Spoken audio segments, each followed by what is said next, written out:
Hello students, BA BSc 6 है, real and complex analysis का math चल रहा है और उसमें चैप्टर 5 है जिसका नेम है कैलकुलस ऑफ कॉम्प्लेक्स फंक्शन। मैं आपको मिलने थॉमसन मेथड के चारों केसेस बता चुका हूँ। अब आज जो मैं मेथड करवाने वाला हूँ उसका नाम है exact differential method. Exact differential method इसका अल्टरनेट है मिलने थॉमसन मेथड का, कि आपके पास एक चॉइस है। अगर आप मिलने थॉमसन मेथड से करना चाहो क्वेश्चन उससे भी सोल्व हो जाएगा, अदरवाइज एग्जैक्ट डिफरेंशियल मेथड से भी सोल्व कर सकते हो। तो इसका प्रोसीजर क्या रहेगा, सबसे पहले उस पर बात करेंगे, फिर उसके बाद क्वेश्चन को ट्राई करेंगे। ठीक है, जैसे सपोज करें हमारे पास एफ जेड जो है U plus iota Y type का हो तो होता ही है। ठीक है, एंड u गिवन हो, फिर v के लिए भी मैं लास्ट में बताऊंगा। u गिवन हो, अगर u गिवन हो तो हम करेंगे क्या, सबसे पहले हम वैसे फाइंड किसको करना चाहते हैं, v को। तो v को फाइंड करने के लिए हम फर्स्ट डेटरमाइन इक्वेशन लिखेंगे उसकी। ठीक है, फर्स्ट मतलब डेरिवेटिव टाइप इक्वेशन लिखेंगे v की, मतलब विद रिस्पेक्ट टू v। कैसे होगा, हमें कैसे पता लगेगा कि v जो फंक्शन है वो x और y का है। तो हम अगर इसको डेरिवेटिव करें तो क्या फॉर्म बनती है, मतलब v का हम क्या कर सकते हैं विद रिस्पेक्ट टू x, फिर x का डेरिवेटिव, या फिर एक चॉइस क्या है v का विद रिस्पेक्ट टू y हो सकता है और फिर y का अलग से डेरिवेटिव। यहाँ पार्शियल डेरिवेटिव इसलिए लगाया गया है क्योंकि नंबर ऑफ वेरिएबल एक से ज़्यादा है x और y, तो पार्शियल लगेगा। लेकिन जब स्पेसिफिक करते हैं, पर्टिकुलर करते हैं, तो dx का यूज़ करते हैं। ठीक है, तो हमें फंक्शन जो है एनालिटिक गिवन होगा इन क्वेश्चंस के अंदर, जैसे उसमें भी पिछले मेथड में भी एनालिटिक गिवन होता था मिलने थॉमसन में। अगर एनालिटिक होगा तो ऑब्वियस सी बात है वो सी आर इक्वेशन को भी होल्ड करेंगे। सी आर इक्वेशन के अकॉर्डिंग हम क्या पढ़ते थे, curly U by curly X equal to curly V by curly Y, या फिर curly U by curly Y is equal to minus curly V by curly X. Clear. ठीक है, तो इसको यहाँ पुट करें, curly V by curly X की value क्या आ जाएगी, यहाँ माइनस आ जाएगा, तो क्या टर्म बनेगी, minus curly U by curly y, और करली वी बाय करली वाई की जगह क्या लिखोगे, करली U by curly x.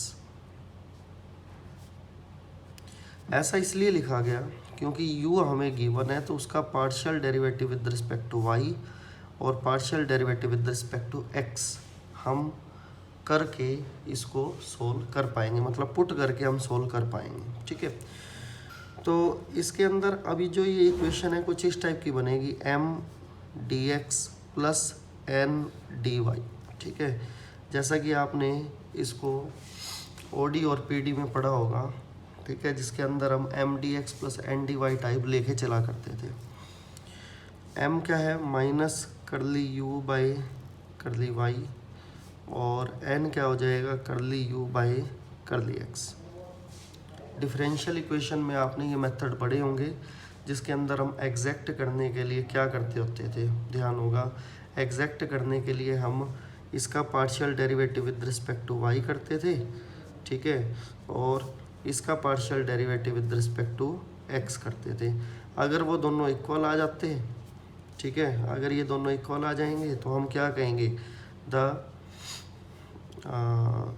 Differential equation is exact. और डिफरेंशियल इक्वेशन अगर एग्जैक्ट हो गई तो ऑब्वियस सी बात है हम इंटीग्रेशन करके एफ जेड को या फिर वी को डिटरमाइन कर सकते हैं। ठीक है, वो इंटीग्रेशन का प्रोसीजर क्या था वो मैं आपको एग्जांपल के थ्रू सारा कुछ बता देता हूँ। बाकी ये मेथड आप मतलब मुझे नहीं लगता आपके लिए कुछ नया होगा, क्योंकि इसके अंदर क्या है, एक तो सी आर इक्वेशन का मैंने यूज़ किया है यहाँ पे। ठीक है, और यहाँ मैंने एग्जैक्ट डिफरेंशियल मेथड का यूज़ करेंगे। ठीक है, तो एग्जांपल मैं करवा रहा हूँ इससे रिलेटेड एक, देखिए क्वेश्चन ये है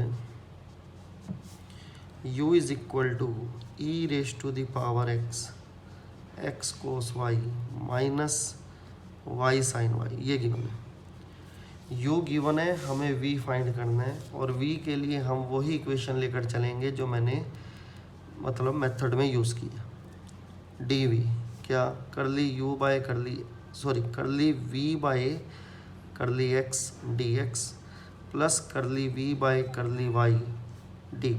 ठीक है, बाय सी आर इक्वेशन हम क्या लिखेंगे इसको, minus curly u by curly y dx plus करली u by curly x dy, जो किसके इक्वल है, dv के। ठीक है, उसके बाद आपको ध्यान है मैंने क्या किया था, मैंने लेट किया था किसको, m, इसको m और इसको n। ठीक है, लेकिन उससे पहले करली इसकी वैल्यू क्या है, हम यहाँ से पार्शियल डेरिवेटिव करके निकाल लेते हैं। ठीक है, जिसमें m क्या है, minus curly u by curly y, with respect to y इसका डेरिवेटिव करो और इसके अंदर पुट करते हैं e raise to the power x as it is, partial derivative with respect to x करें तो क्या आएगी वैल्यू, कोस y का हो जाएगा माइनस साइन y। ठीक है, और फिर उसके बाद इसका बाय पार्ट्स करेंगे तो क्या वैल्यू बनेगी, y का 1 sine y as it is minus, क्योंकि बाहर माइनस था इसलिए साइन अंदर के चेंज हो गए, मैंने ब्रैकेट नहीं लगाई इसलिए माइनस डायरेक्ट लगा रहा हूँ। ठीक है, तो y as it is sine y का कोस y। ठीक है, माइनस ओवरऑल कॉमन निकाल लेते हैं। कॉमन निकालने के बाद वैल्यू m की क्या आ गई, m हमारे पास आ गया e की power x x sine y plus sine y plus में y कोस y। ठीक है, सिमिलरली n क्या है हमारे पास, n है हमारे पास curly u by curly x। Curly u by curly x करें तो क्या आएगा, e की पावर x, e की पावर x का डेरिवेटिव वही होगा ये एज इट इज़। ठीक है, प्लस e की power x as it is, फिर अंदर वाले पार्ट का डेरिवेटिव, और अंदर वाले पार्ट का डेरिवेटिव में विद रिस्पेक्ट टू x ये तो सारा जीरो हो जाएगा, ये 1 हो जाएगा, तो कोस y एज इट इज़ रह जाएगा। ठीक है, e की पावर x ओवरऑल कॉमन निकाल लो तो क्या टर्म बनेगी, x cos y minus y sine y plus में कोस y, ये वैल्यू आ गई किसकी, n की। By method differential equation exact तभी बनेगी जब n का derivative with respect to x और m का derivative with respect to y equal हो जाएंगे। ठीक है, ये मेथड मैंने अभी आपको बताया था। तो ये इक्वेशन फर्स्ट मान लेते हैं, ये इक्वेशन सेकंड मान लेते हैं। पार्शियल डेरिवेटिव इसका विद रिस्पेक्ट टू y करता हूँ, इसका विद रिस्पेक्ट टू x करता हूँ। ठीक है, तो करली m बाई करली y मतलब विद रिस्पेक्ट टू y, इसको चेक कर लेते हैं, फिर इसको चेक करेंगे, फिर चेक करेंगे क्या ये दोनों इक्वल है। ठीक है, तो क्या आ गई टर्म क्या आएगी हमारे पास, देखिए विद रिस्पेक्ट टू y करेंगे तो क्या वैल्यू बनेगी, e की पावर x वो तो एज इट इज़ रहेगा, अंदर वाले पार्ट का डेरिवेटिव करेंगे, विद रिस्पेक्ट टू y क्या हो जाएगा, x कोस y प्लस कोस y प्लस इसका बाय पार्ट्स करें, y का 1 कोस y एज इट इज़, फिर y as it is cos का माइनस साइन y। ठीक है, इसको थोड़ा सा और सोल्व कर लेते हैं। देखो e की पावर x, हाँ जी, कोस y इन तीनों में से कॉमन आ गया तो वैल्यू क्या रहेगी, x plus 2 cos y minus y sine y, ये आ गया करली m बाई करली y। ठीक है, ध्यान रखें। फिर उसका n का विद रिस्पेक्ट टू x करते हैं। मैं n को दोबारा लिख रहा हूँ नेक्स्ट पेज पे।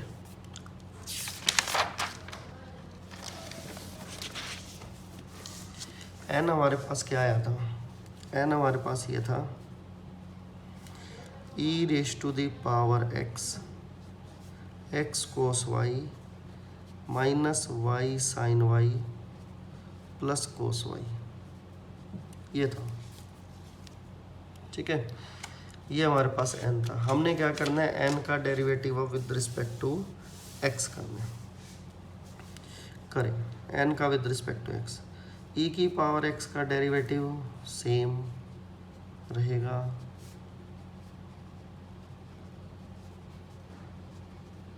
ठीक है। फिर उसके बाद वैल्यू क्या आएगी, प्लस में e की पावर x फिर एज इट इज़ रखेंगे, ठीक है।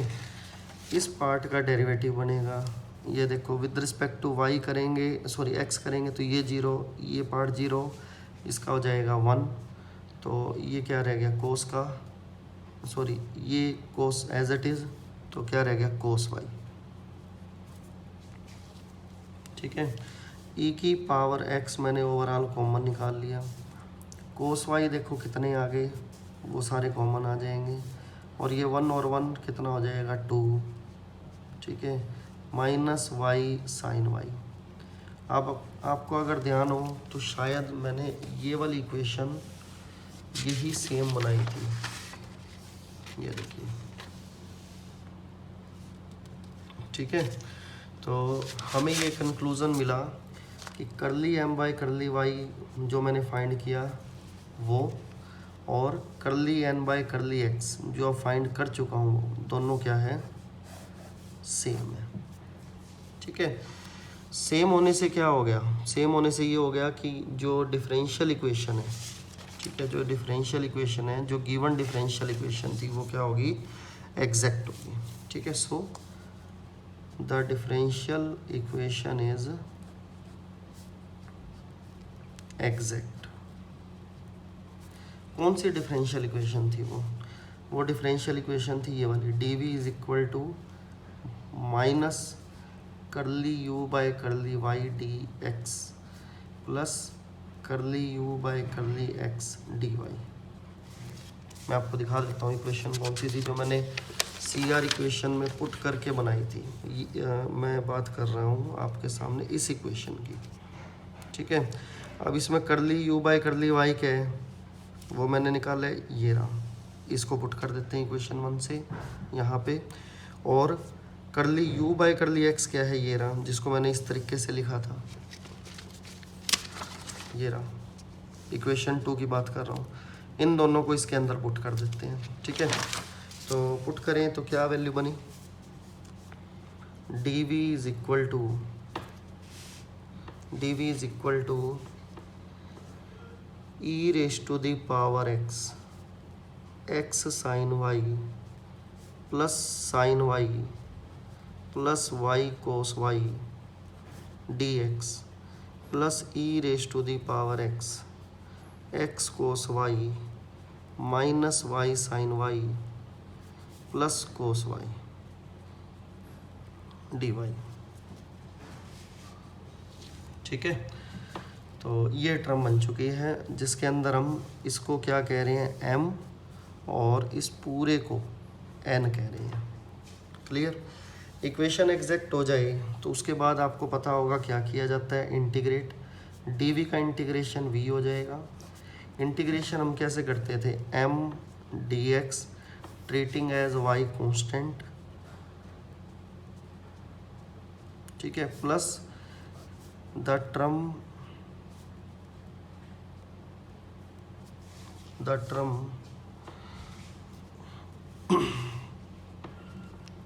which does not contain x, ठीक है, ये आ जाएंगे प्लस सम कांस्टेंट। इस तरीके से हम सोल्व करेंगे इसको। तो v किसके इक्वल आ जाएगा, m की वैल्यू पुट कर दो, e raise to the power x sine y plus sine y plus y cos y d x, ये तो m की वैल्यू होगी, ठीक है, समझ गए आप सभी। इसी तरीके से n की वैल्यू क्या होगी, ऐसी टर्म जिसके अंदर x ना आए, और आप ये बात देख रहे हैं n के अंदर द टर्म इन n, यहाँ ये लिखना था, और n के अंदर e की पावर x तो सभी से मल्टीप्लाई होगा, इसका मतलब x टाइप की टर्म तो सभी में आएगी। सभी में आएगी तो ऑब्वियसली कोई भी पार्ट नहीं बनेगा, तो क्या होगा, ओवरऑल 0 होगा। ठीक है, समझिए आप। तो बस अब इसका इंटीग्रेशन करना रह गया। क्या हो जाएगा इसका इंटीग्रेशन, या इसको आप अलग अलग कर लेते हैं ताकि दिक्कत ना आए। y कांस्टेंट है ना, तो y की टर्म को हम बाहर लिख लेते हैं। एक तो ये पार्ट बन गया, साइन y यहाँ से भी कॉमन आ गया, और e की पावर x का इंटीग्रेशन अलग से कर देंगे। फिर ये y कोस y कांस्टेंट वाला पार्ट अलग हो गया, e की पावर x का इंटीग्रेशन अलग कर देंगे, प्लस सम कांस्टेंट c। ठीक है, इसको बाय पार्ट्स करोगे तो क्या आएगा, साइन y। इसको फर्स्ट और सेकंड मान लो, कैसे, ये फर्स्ट हो जाएगा, ये सेकंड हो जाएगा। ठीक है, first as it is, second का इंटीग्रेशन डेरिवेटिव फर्स्ट मतलब x का डेरिवेटिव 1, ठीक है, into e raise to the power x। ठीक है, similarly sine y integration e की पावर x का e की पावर x, इसका भी इंटीग्रेशन क्या हो जाएगा, सेम। ठीक है, प्लस सम कांस्टेंट। क्लियर, क्या वैल्यू बनी, x e raise to the power x sine y minus e raise to the power x sine y plus e raise to the power x sine y plus e raise to the power x y cos y plus c। ये part cancel हो गया।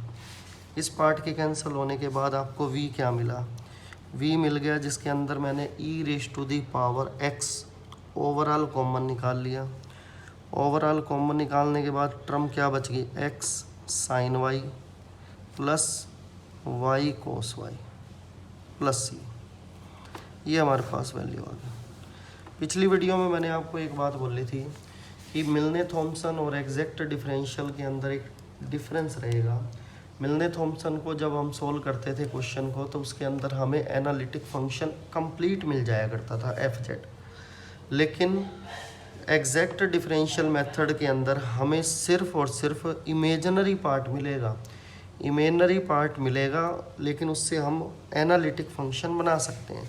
देखो, हम u से चले थे, हमें v मिल गया, ठीक है, लेकिन अगर आप fz निकालना चाहो तो उसको भी आप फाइंड कर सकते हो। उसको फाइंड करने का सिंपल सा प्रोसीजर यही होता है। बाकी ये आपने इमेजिनरी पार्ट यहाँ पे फाइंड कर लिया, लेकिन अगर आप fz फाइंड करना चाहो तो उसके लिए आपको u और v किसके अंदर पुट करना पड़ेगा, इसमें fz is equal to u plus iota v के अंदर। u आपको गिवन है स्टार्टिंग में जो था, चलो मैं पुट करके दिखा देता हूँ आपको। u क्या था हमारे पास, e raise to the power x cos y minus y sine y plus iota v। अभी हमने क्या फाइंड किया, v अभी हमने फाइंड किया e raise to the power x sine y plus y cos y plus c। ठीक है, यही निकाला था ना हमने। तो ओवरऑल मैं एक काम करता हूँ, अगर पॉसिबल है e की पावर x कॉमन निकालना तो मैं निकाल देता हूँ। ठीक है, e की पावर x कॉमन निकालने के बाद देखो कुछ पार्ट ऐसे होंगे जो हमारे इस टाइप के बनेंगे। देखो, x cos y iota x sine y, जिसमें से मैं x कॉमन ले लूँगा तो वो वैल्यू बनेगी cos y plus iota sine y। उसका रीज़न बताऊँगा मैं, आपने डी मोवियट्स थ्योरम पढ़ी होगी, उसके अकॉर्डिंग इसको हम चेंज कर पाएंगे। ठीक है, बिल्कुल सिमिलर वे में एक पार्ट और आपका यहाँ पे बन सकता है। कैसे, इसको मैं आइटा -1 है ना, इसको मैं मान लेता हूँ आइटा स्केयर है, क्योंकि आइटा स्केयर -1 ही होता है। ठीक है, तो थोड़ी सी हेर फेर कर रहा हूँ, ध्यान से समझना जो मैं करने जा रहा हूँ। इसको मैं आइटा स्केयर मान रहा हूँ, माइंड में सोचो कि ये आइटा स्केयर है, तो आइटा स्केयर है तो इसका मतलब यहाँ प्लस हो जाएगा। यहाँ लिख देता हूँ, अगर आपने राइट कर लिया हो तो यहाँ पे आप एक माइंड में ये चीज़ सोच के देख लेना, यहाँ आइटा स्केयर कर दिया, आएगी तो वैल्यू -1 ही ना। ठीक है, तो इस पार्ट को मैं कॉमन ले चुका हूँ, बात रहेगी इस पार्ट की। इस पार्ट के अंदर मैंने क्या किया, y कॉमन ले लिया, ये देखो ये y कॉमन आ रहा है। ठीक है, और आइटा ये वाला कॉमन आ जाएगा एक, आइटा वाई। अगर ना समझ आए तो वीडियो को रिवाइंड करके देखना, ठीक है। थोड़ा सा मतलब टिपिकल सा ना लगे आपको, ठीक है, तो वीडियो रिवाइंड करके देखना, आपको अच्छे से समझ आ जाएगा। मैंने यहाँ क्या किया, माइनस था तो आइटा स्केयर लिख दिया प्लस करके, क्योंकि आइटा स्केयर -1 होता है तो यहाँ माइनस द्वारा बन सकता है। मैंने इस वजह से किया क्योंकि मैं आइटा कॉमन लेना चाह रहा हूँ, ठीक है। तो क्या टर्म बनी, क्या टर्म बनेगी, देखो आइटा कॉमन लिया तो यहाँ बन गया कोस वाई रह गया, ठीक है। यहाँ एक आइटा रह गया और साइन वाई रह गया। समझ के देखो ध्यान से,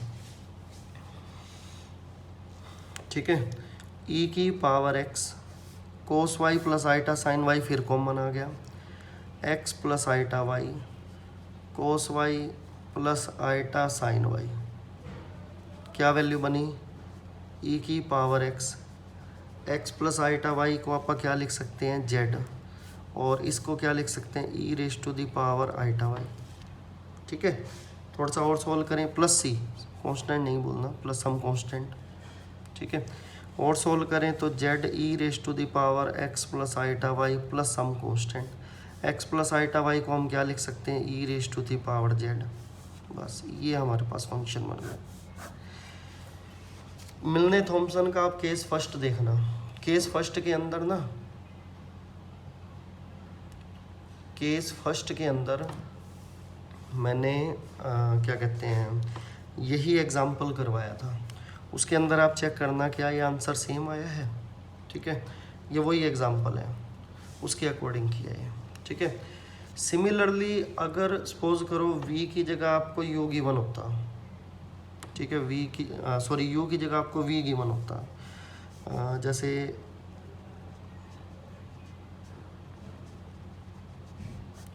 एग्जैक्ट डिफरेंशियल में ही बता रहा हूँ, अगर आपको ऐसा गिवन होता if vxy is given, v is given, ठीक है, तो हमें u फाइंड करना पड़ता। तो u फाइंड करने के लिए हम जो इक्वेशन v की लिखी थी वो इक्वेशन हम फिर u की लिखते। u की इक्वेशन क्या लिखते, du is equal to curly u by curly x dy sorry dx plus iota curly u by curly y dy, ऐसा लिखते हैं, ठीक है। और हम सी आर इक्वेशन के अकॉर्डिंग जानते हैं करली यू बाय करली एक्स किसके इक्वल होता है प्लस करली वी बाय करली वाई के, ठीक है, और करली यू बाय करली वाई किसके इक्वल हो जाएगा minus curly V by curly x के। यहाँ पुट करें, v गिवन है तो इक्वेशन को मैंने अब v में कन्वर्ट करने की कोशिश की, curly v by curly y d x minus curly v by curly x d y, iota तो ना बोलो, ठीक है।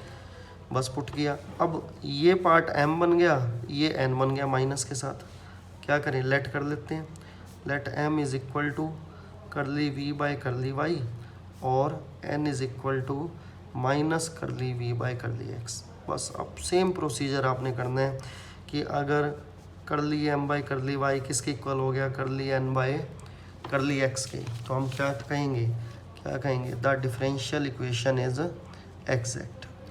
तो बस फिर आपने सेम प्रोसीजर फॉलो करना है, ठीक है। तो ये v की सिचुएशन थी, क्वेश्चन मैंने u की सिचुएशन पे भी बता दिया, और मेथड मैंने आपको दो बताए हैं, कौन कौन से, एक तो मिलने थॉमसन मेथड और एक मैंने बताया एग्जैक्ट डिफरेंशियल मेथड। जो आपको सुइटेबल लगे, जो आपको इजी लगे वो आप कर सकते हो, लेकिन अगर आपको मेंशन ना किया गया हो कि कौन से मेथड से करना है, तो मेरा जो पर्सनल व्यू है, मेरी तो यही राय रहेगी। बाकी आपको क्वेश्चन करने पे आपको आइडिया लग जाएगा, या फिर आपको मेथड समझने पे आइडिया लग गया होगा कि मिलने थॉमसन मेथड आपको इजी ज़्यादा रहेगा, ठीक है। तो बाकी आपका खुद का मतलब माइंड है कि मतलब अगर आप दोनों अच्छे से कर सकते हो तो करो, बढ़िया बात है, ठीक है। तो आज मैं इतना ही करवाता हूँ, बाकी बचे हुए क्वेश्चन फिर मैं नेक्स्ट वीडियो में करवाऊँगा, ठीक है। अगर अच्छा लगे तो अपने दोस्तों में शेयर करें। Thank you.